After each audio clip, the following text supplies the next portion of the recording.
why we should care about them. And today we're going to kind of expound upon that subject and talk about a management tool that we can use to help maintain our breeding seasons. Today we're going to talk about timed breeding. Well, what do I mean when I say timed breeding? Well, naturally, in a situation where we've got cows out in the pasture field, there's a bull turned out with them, and anytime that animal comes into heat, anytime that female comes into heat, she can be bred by the bull who's present. Well, when we're talking about timed breeding, we're talking about controlling when that female gets bred. That helps us establish a specific breeding season and establish ultimately a specific calving season. And we know the impacts of that as they pertain to our bottom line. So when we're talking about timed breeding, all we're doing is we're synchronizing those females with a series of hormones that are already naturally occurring in that animal's body. We're synchronizing their reproductive cycles such that they come into heat at a specific time, and then they can be bred at a specific time. All of this is done for the convenience of the producer. So even though it may cost a little bit more money up front, you can control when your breeding season is, you can control when your calving season is, and ultimately you can use that to your marketing advantage down the road. So when we go in and we synchronize these animals, we're using a series of hormones.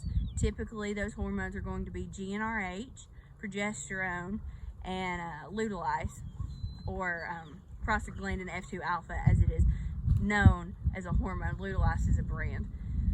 But those are the three main hormones that we'll use to manipulate the reproductive cycle of that female. And all this is done to make sure that we can breed them when we want.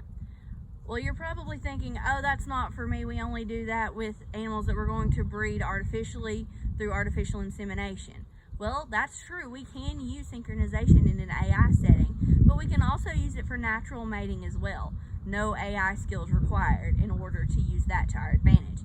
When we're doing it in a natural setting, we want to make sure that we don't synchronize too many females for the bull power that we have.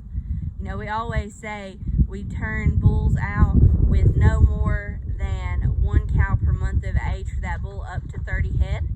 And sometimes we can stretch that number a little bit if it's a mature sized bull. But the thing that we need to keep in mind is if we synchronize those cows, we want to make sure that we have a small enough number to where our bull has the ability and the stamina to be able to breed all of those females. Because the worst thing that could happen is for us to synchronize those females and then the bull not have the stamina to be able to breed all of them. At that point, we've wasted our money and we end up with open cows. In an AI setting, if we do timed AI, we will use a few more hormones in a little different scenario, and we'll basically set up a specific time for when those animals are bred. And if you're interested in doing timed AI and adding to the genetics of your herd in that manner by using AI, timed AI is a really good way to help schedule it. Because a lot of times, if producers don't have the skills for AI, they either have to know someone who knows how, or they have to be on really good terms with their vet. Because if you're checking heat, and then that vet has to come out and breed, you're gonna pay a trip charge, plus the cost of insemination, and we wanna minimize those costs. So if we set up timed AI, the vet comes out one time, he breeds everybody, and then you turn a clean-up bull in a couple of weeks later to snag anybody who didn't catch the AI. So there's a lot of different tools that we can use when we're talking about timed breeding, and it's a very beneficial tool for cattle producers to improve genetics, to increase convenience for their management, and to also help us market animals that are of a closer age because we're getting all of our cows bred at one time. So we kind of wanted to start out with a little overview about timed breeding when we're beginning here. And what we're going to do on our farm, we're actually setting up a group of heifers to breed timed AI. And we're going to film that and hopefully walk you through how that can be done, because we're a small farm on East Tennessee. We both have jobs off the farm, and we're not promoting it, but we're just saying, you know, if we can do it, you can do it too. It's that simple.